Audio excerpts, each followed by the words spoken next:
Assalamualaikum.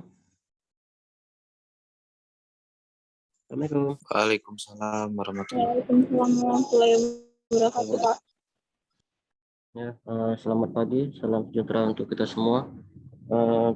Suara saya bisa terdengar? Bisa, Pak. Oke, jadi hari ini adalah pertemuan ketiga ya. Perkuliahan kita di mata kuliah manajemen pemasaran jasa.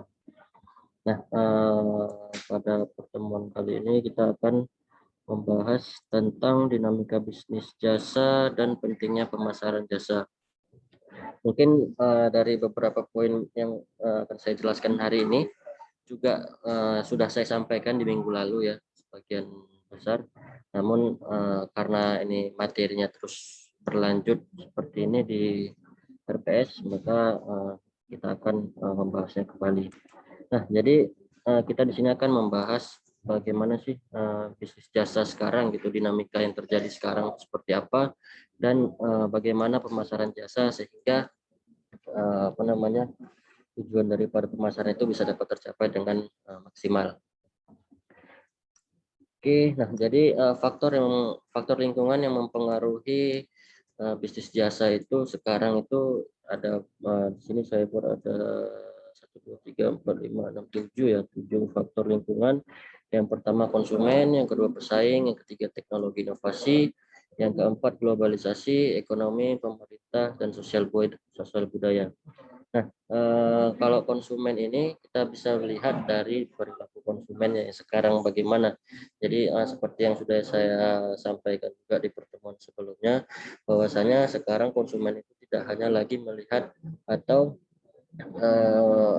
ingin membeli produk itu dengan menelan bulat-bulat informasi ya, tapi dia akan mencoba mencari tahu lebih dalam sehingga menimbulkan keyakinan terhadap produk tersebut bisa dibeli atau tidak. Ini bisa digunakan juga pada pemasaran jasa ataupun barang ya.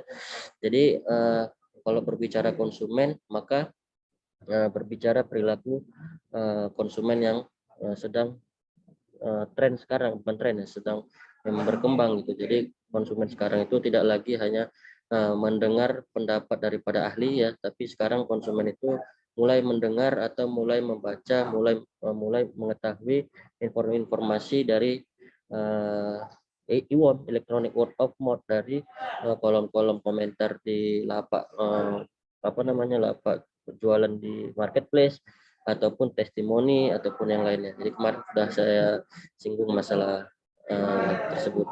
Nah, selanjutnya yang kedua itu pesaing. Nah, jadi semakin banyaknya kebutuhan, semakin berkembangnya teknologi, maka persaingan juga akan semakin ketat. Bagaimana usaha jasa ini bisa terus berkembang dan mampu bersaing di pasar, maka harus dilakukan beberapa inovasi ataupun pemaksimalan daripada strategi-strategi yang dilakukan sehingga tujuan daripada perusahaan itu dapat tercapai. Nah, yang ketiga ini adalah teknologi dan inovasi. Kenapa saya merahin? Karena ini yang paling berdampak terhadap keseluruhannya. Jadi konsumen, pesaing, globalisasi, ekonomi, pemerintah, budaya sosial ini juga terpengaruh sangat besar dari teknologi dan inovasi. Kenapa saya bilang demikian? Karena sekarang sudah masuk ke industri 5.0 ya. Jadi yang dulunya 4.0 melibatkan manusia dan manusia dan mesin, sekarang menggunakan mesin. Nah, jadi teknologi inovasi ini juga sangat bisa membuat yang namanya cutting cost ya. Jadi pemotongan biaya keluaran itu bisa sangat efektif dan efisien karena dengan menggunakan teknologi untuk melakukan suatu pemasaran misalnya tidak lagi dibutuhkan dengan media konvensional yang membutuhkan daya dan upaya yang lebih ya, bisa dari segi materi ataupun usaha dari sang pelaku usaha. Nah, selanjutnya globalisasi ini, jadi memang perkembangan globalisasi ini berpengaruh sangat penting terpengaruh dari teknologi dan inovasi. Begitu juga ekonomi, pemerintah, dan sosial budaya. Jadi ini keseluruhan ini adalah faktor lingkungan yang mempengaruhi perkembangan bisnis jasa. Oke, nah selanjutnya beberapa faktor pendorong ya. Ini jadi tadi faktor lingkungan, sekarang beberapa faktor pendorong yang dominan ya. Jadi yang pertama itu meningkatkan tuntutan konsumen terhadap kualitas, meningkatnya tuntutan konsumen terhadap kualitas. Nah di sini kan kita bisa lihat tadi di sini yang pertama itu konsumen. Maka ini yang sangat mendorong itu karena konsumen itu tidak lagi mau ambil risiko dan menginginkan memang produk yang benar-benar berkualitas. Jadi nilai produk yang dihasil yang didapatkannya harus setimpal dengan apa yang ia keluarkan, apa yang dia bayarkan.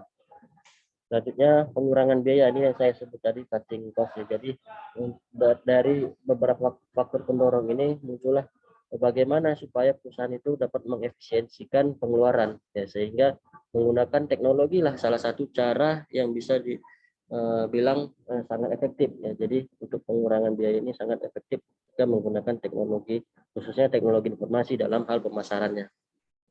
Selanjutnya pelayanan jasa. Nah ini juga sangat penting ya, karena konsumen itu tidak hanya dia membeli produk, tapi dia ingin dilayani pada saat jual ataupun saat jual beli ataupun after sale. Jadi setelah kita membeli juga harus ada pelayanan kepada konsumen. Terus selanjutnya konsumen internal. Nah, konsumen internal ini adalah seluruh sumber daya manusia yang ada di dalam suatu usaha atau organisasi yang tentunya memiliki kinerja dan dibayar oleh perusahaan. Jadi semakin tinggi kinerja yang ditimbulkan, semakin tinggi target-target yang dicapai, maka perusahaan juga harus mengeluarkan uang terhadap itu.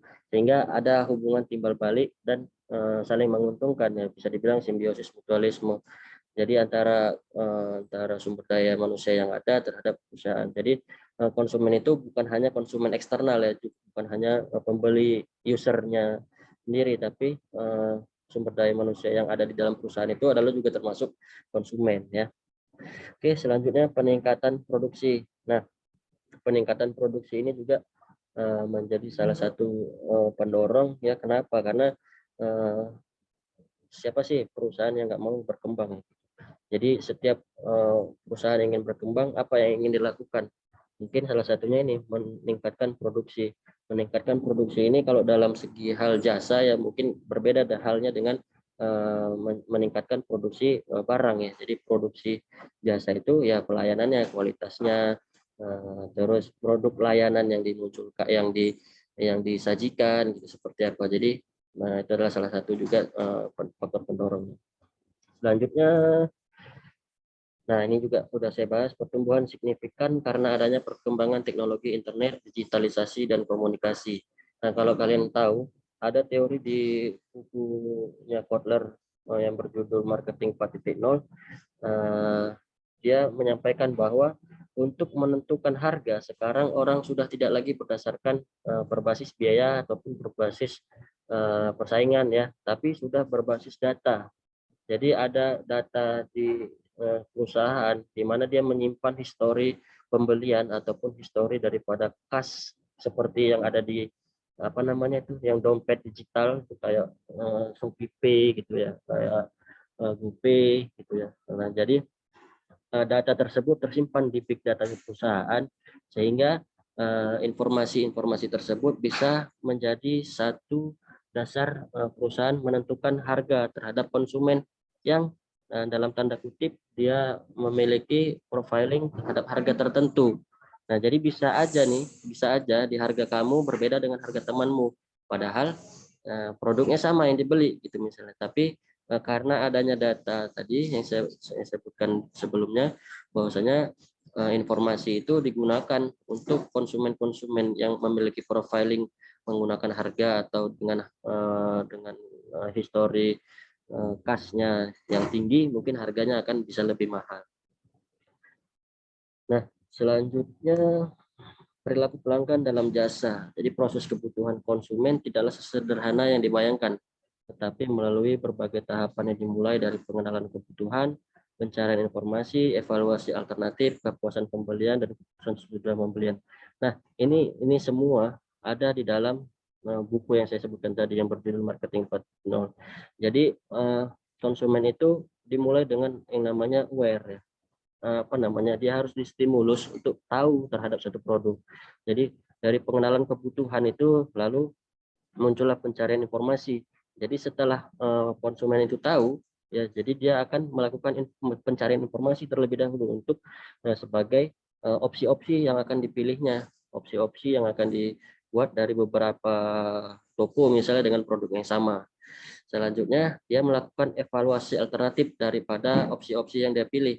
Jadi ada opsi yang sudah ditentukannya 3 misalnya. Jadi dari 3 itu dilihat yang mana yang lebih murah misalnya, atau yang mana yang memiliki bintang lebih banyak misalnya, atau yang mana yang lebih dekat jarak dari domisili kita ke penjual supaya mengurangi biaya pengiriman dan sebagainya.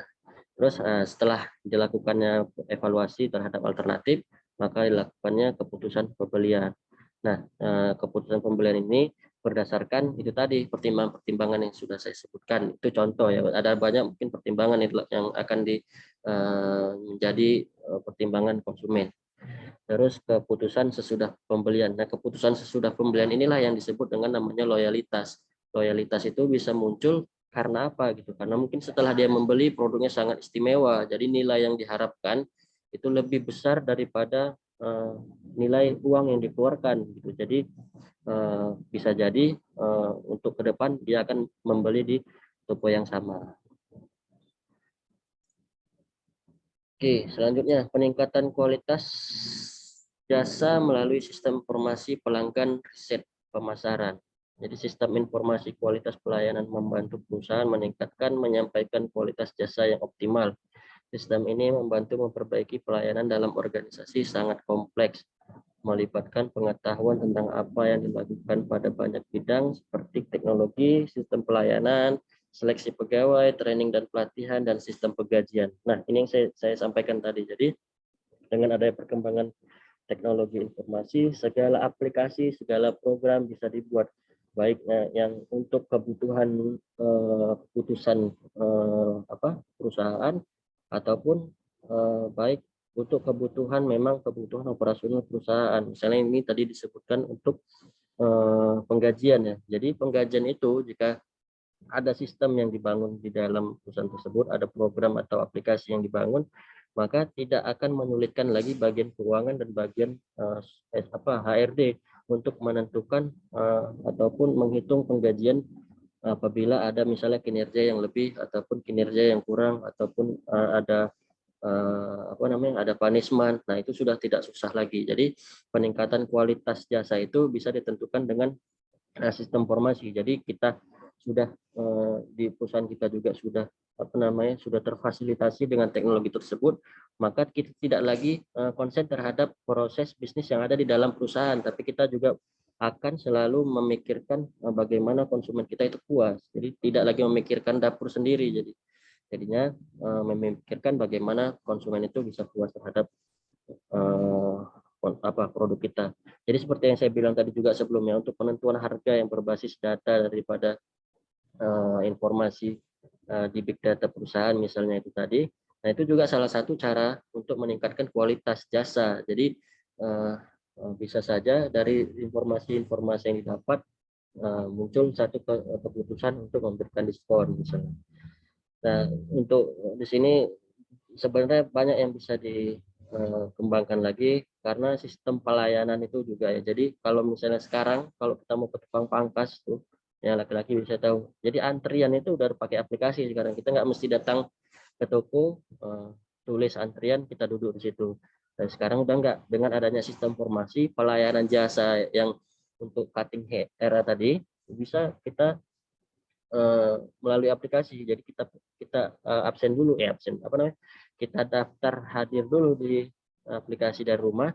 Nanti di situ dikasih tahu jam berapa datang. Jadi sesuai dengan antrian diperhitungkan berapa jam setiap orang. Nah, itu juga sudah dikembangkan sekarang dan sudah jauh berkembang sehingga kualitas dari pelayanan itu juga tentunya akan meningkat. Selanjutnya ini yang terakhir ya, promosi dan edukasi. Jadi untuk melakukan kegiatan promosi Dengan optimal, perusahaan jasa dapat menggunakan bauran promosi yang terdiri dari periklanan, penjualan langsung, promosi penjualan, PR, informasi dari mulut ke mulut, pemasaran langsung, dan publikasi.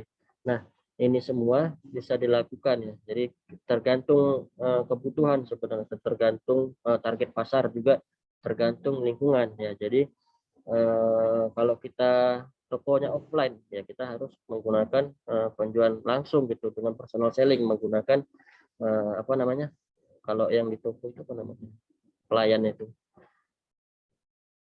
apa namanya ya,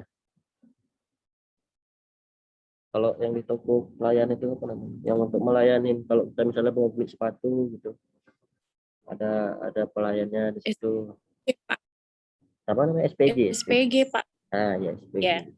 ya. Jadi untuk toko offline biasanya seperti itu. Terus kalau advertising ya, periklanan sekarang bisa melalui media sosial ataupun dengan baliho, billboard dan lain sebagainya. Terus misalnya public relation, itu jadinya membangun hubungan antara dua organisasi. Jadi seperti contoh dari usaha yang sudah saya lakukan kemarin, saya itu nggak menjual kepada konsumen langsung, tapi saya menjual kepada organisasinya. Bisa organisasi keolahragaannya ataupun organisasi IO-nya. Ya, jadi seperti yang kemarin saya jelaskan yang di pertemuan kedua, untuk tunggu sebentar ya, di kantor lagi ada apa? Lagi Indonesia Raya, mau berdiri dulu sebentar.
Nah, oke, kita sambung. Jadi promosi dan edukasi itu bisa kita lakukan dengan berbagai cara yang ada di sini saya buat. Tadi saya sudah jelaskan penjualan langsung, PR, terus informasi dari mulut ke mulut ini bisa juga secara elektronik ya, melalui apa namanya, kolom chat yang seperti saya bilang tadi, testimoni, terus publikasi misalnya apa namanya, mengiklankan melalui koran, majalah atau TV ya. Jadi banyak yang bisa digunakan sesuai dengan kebutuhan, sesuai dengan target pasar, sesuai dengan sumber daya yang ada dan sesuai budget.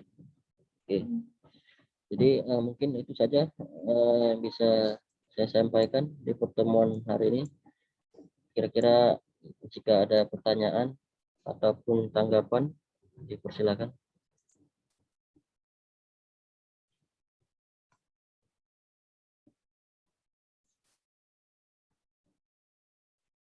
Ada? Halo?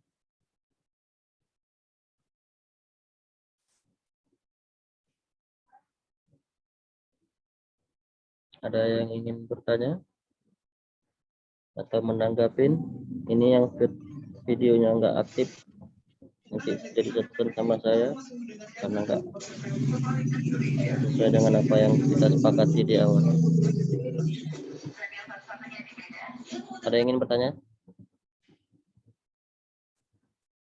atau menanggapi? Izin bertanya. Ya, silakan Rita ini. Ini Pak, tadi yang di slide peningkatan kualitas jasa melalui sistem informasi pelanggan itu yang riset pemasaran. Jadi saya mau tanya Pak, kira-kira gimana pelayanan yang bisa disebut berkualitas gitu Pak? Terima kasih sebelumnya Pak. Oke, terima kasih Rita. Jadi jawabannya pelayanan yang berkualitas, jawabannya hanya satu. Pelayanan yang sangat disukai sama konsumen. Itu adalah pelayanan yang berkualitas. Jadi indikator-indikator capaiannya apa? Misalnya sesuai lah dengan apa yang konsumen inginkan. Misalnya jadi kalau jasa ini sebenarnya beda-beda ya. Apa namanya? Indikator dari penilaian kualitasnya sesuai dengan layanan apa yang ingin dijual gitu. Jadi kalau misalnya kayak bengkel ya. Jadi indikatornya kayak misalnya ada ruang tunggu atau dilayanin wifi-nya ataupun dilayanin ada makanan minumannya, kopinya dan sebagainya. Nah, untuk selain daripada itu kan apa namanya? Layanan tambahan. Layanan utamanya kan sebenarnya ininya bengkelnya. Nah, jadi indikator utamanya bisa jadi di apa jasa layanan bengkelnya. Nah, terus untuk indikator tambahan itu yang saya sebutkan. Nah, jadi masing-masing jasa itu memiliki apa namanya? Indikator capaian keberhasilan itu berbeda-beda pastinya. Tapi kuncinya adalah satu. Kalau konsumen puas, maka pelayan itu pasti berkualitas. Itu aja intinya. Kalau misalnya konsumen ada bilang kayak gini, kayak gitu, itu udah pasti kualitasnya rendah dan nilai yang dikeluarkannya pasti tidak sebanding dengan apa yang didapatkannya. Jadi itu indikator atau cara menilainya. Jadi biasanya kalau apa namanya ya, jasa ini biasanya belajar dari pengalaman dia. Jadi pengalaman orang, pengalaman pribadi. Jadi riset pemasaran itu bukan hanya tentang bagaimana cara mengumpulkan data. Jadi riset pemasaran itu bisa juga berdasarkan apa namanya yang sudah pernah dilakukan berhasil atau enggak nih. Ataupun yang orang lakukan gitu kita tahu berhasil apa enggak. Kita bisa meniru. Nah, itu juga salah satu contoh daripada riset pasar. Seperti itu Rita Greni. Gimana? Apa ada yang ingin sampaikan lagi? Kasih Pak. Ya, terima kasih Rita. Apa ada lagi kawan-kawan?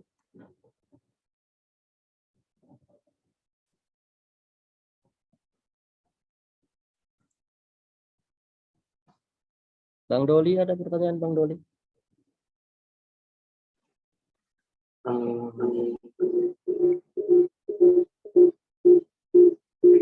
Yang satu lagi dimatikan suaranya Bang Doli. Ya. Gimana Bang Doli? Karena Bang Doli bergerak di bidang jasa, saya senang nanya sama Bang Doli.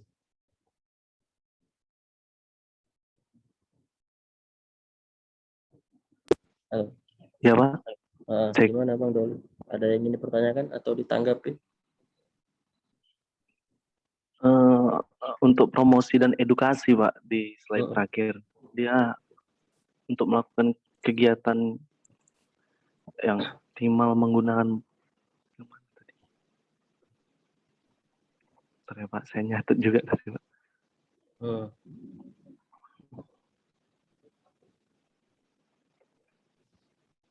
Ini masing-masing kayak advertising, kayak personal selling, sales promotion itu lebih ke kayak mana itu ya Pak? Maksudnya caranya atau contohnya? Tadi kan udah saya bilang, kalau periklanan kan udah tahu macam-mana dari bisa dari media sosial, dari billboard, dari spanduk gitu-gitu kan kalau advertising. Terus kalau kayak personal selling itu yang kayak SPG itu. Jadi dia menawarkan langsung. Kalau kita misalnya lewat-lewat di mall nanti kasih flyer atau ditariknya kita atau diajak ngomong, itu namanya personal selling. Terus kalau sales promotion itu biasanya salesnya yang ngider ya, bisa kayak yang jualan tali pinggang, jualan selop, ember yang digas gitu. Itu namanya sales promotion. Jadi salesnya jalan-jalan keliling.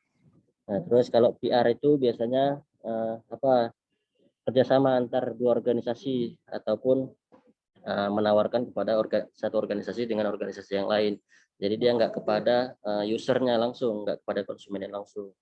Terus kalau informasi dari mulut ke mulut itu kan udah tahu lah ya, word of mouth ya. Jadi kalau ini agen utamanya udah saya bilang kemarin, agen utama itu mama-mama sama perempuan, wanita dan mama. Word of mouth, electronic word of mouth. Kalau electronic word of mouth itu biasanya kaum milenial. Tapi kalau word of mouth nggak pakai elektronik, biasanya mama tuh. Jadi kalau dia beli barang atau merasakan jasa, ya kemarin ini pakai GoClean, bersih kali, harganya cuma sekian, katanya. Cerita dia sama tetangga ya, besok tetangganya pun nyoba, padahal sama aja. Terus pemasaran langsung, direct marketing, ini mungkin hampir sama penjualan langsung. Terus dan publikasi ya bisa dari kalau publikasi itu kan bisa dibilang kayak nge-publish, kayak mengiklankan, tapi melalui media-media yang memang betul-betul di bidangnya di bidang publikasi, kayak majalah, kayak televisi, radio gitu. Itu juga salah satu banyak cara yang digunakan untuk mempromosi dan mengedukasi produk yang kita miliki. Jadi kesemuanya ini ditentukan daripada yang tadi, faktor utama itu sebetulnya budget ya, selanjutnya kebutuhan, selanjutnya bisa karena target pasar. Misalnya kita ingin target pasar kita itu kaum milenial, otomatis pasti ke online, so online ya. Jadi karena target pasar kita masyarakat milenial yang sering buka sosial media misalnya, jadi lebih efektif di situ.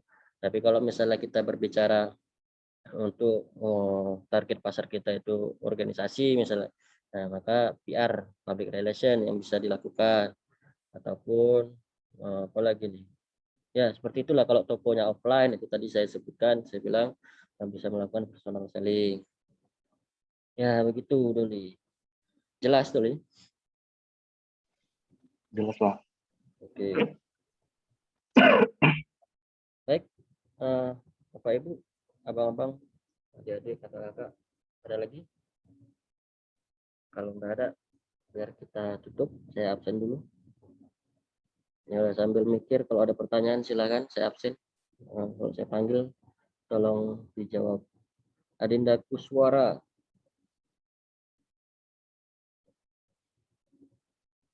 Agus Manhulu. Hadir, Pak. Alfarizi Purba. Hadir, Pak. Elfriansa. Hadir, Pak. Amanda Milenia.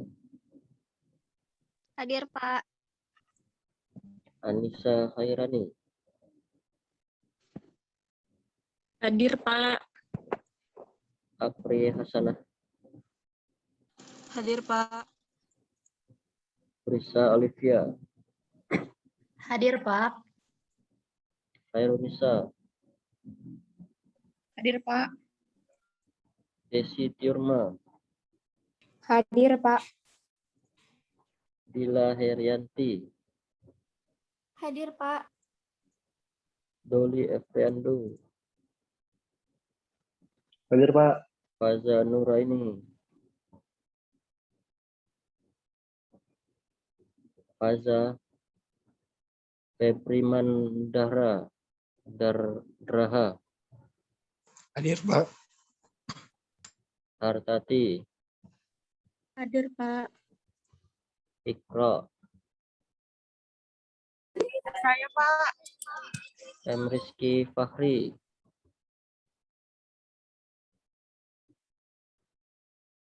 Maifa Rinal. Hadir, Pak. Muhammad Iqbal. Hadir, Pak. Muhammad Ebi. Hadir, Pak. Obrian Adam Jordan. Obrian. Putri Rahmayanti. Obrian hadir. Putri Rahmayanti. Hadir, Pak. Rini Nurul Utari. Hadir, Pak. Rita Anggraini. Hadir, Pak. Rizky Pratama. Hadir, Pak. Sarah Lorenza. Hadir, Pak. Setiawati. Hadir, Pak. Wulandari. Hadir, Pak. Yuswinda. Hadir, Pak.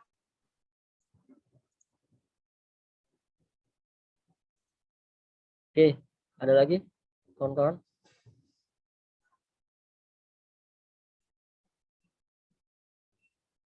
Ya, jika tidak ada lagi, kita tutup pertemuan pada hari ini.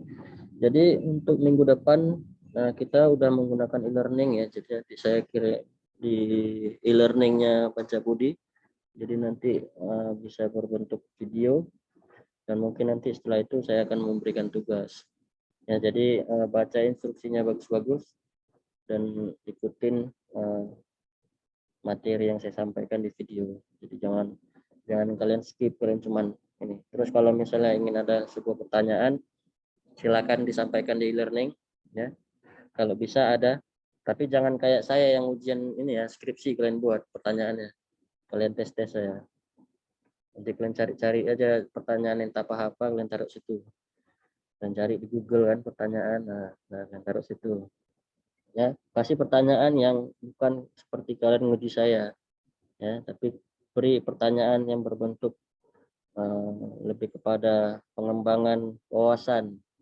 Jangan misalnya kalian bilang, Pak, teori ini apa Pak? Menurut si ini gimana Pak? Itu kalian bilang. Kalau itu kalian baca di Google sendiri, tahu kalian jawabannya, nggak usah tanya. Oke? Kalau bisa harus ada komunikasi kita di e-learning, jangan sampai nggak ada respon dari kalian. Terus kalau untuk kehadiran, saya nggak paham gimana biasanya kalau e-learning untuk kehadirannya. Ada yang bisa jelasin ke saya? Karena saya dosen baru, saya nggak tahu. Baru ini pakai e-learning yang efektif. Ada yang tahu absennya gimana? Absennya di e-learning, Pak. Iya, gimana caranya absennya? Biasanya yang ada nanya misalnya gitu Pak, yang ada tertera namanya di situ Pak. Yang ada nanya. Jadi wajib nanya Iya, semua. Atau Kalau di kayak learning, ada yang Pak. komen gitu.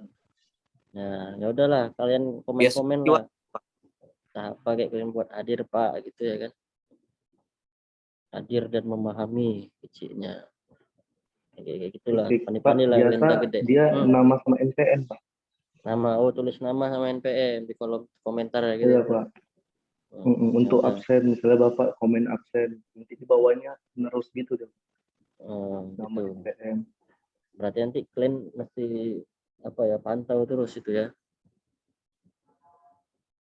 Ya udah kalau kayak gitu. Nanti berarti berdasarkan instruksi saya absen, nanti muncullah komentar absen gitu ya. Kalau ada pertanyaan gitu ya. Oke, terima kasih atas kehadirannya dan kesempatannya. Semoga dapat bermanfaat. Walaupun nggak didengarin ya sudah. Kamu yang bayar kuliah juga, bukan saya. Kalau ada nambah wawasan, alhamdulillah. Kalau enggak ya sudah. Mungkin kita bertemu lagi UTS mungkin ya. Setelah UTS baru kita tatap muka lagi seperti ini melalui Zoom. Oke, jika ada nanti informasi yang berkembang kita bisa share di grup.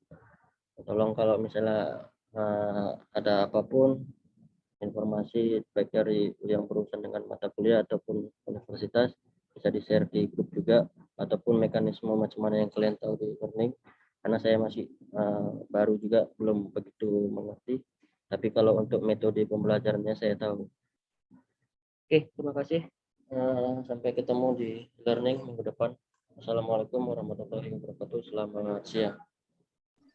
Waalaikumsalam. Waalaikumsalam, Pak. Terima kasih, Pak. Terima kasih Pak.